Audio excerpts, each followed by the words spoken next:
You ask Tiger to calculate.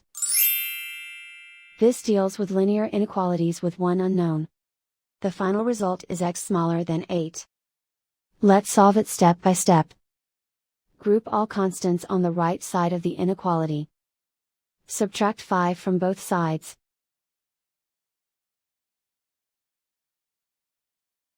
Simplify the arithmetic.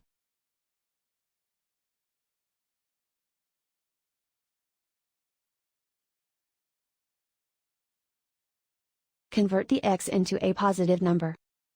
Multiply both sides by -1. Whenever you multiply or divide by a negative, reverse the inequality sign.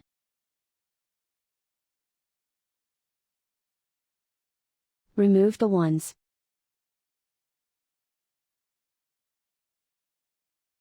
Simplify the arithmetic.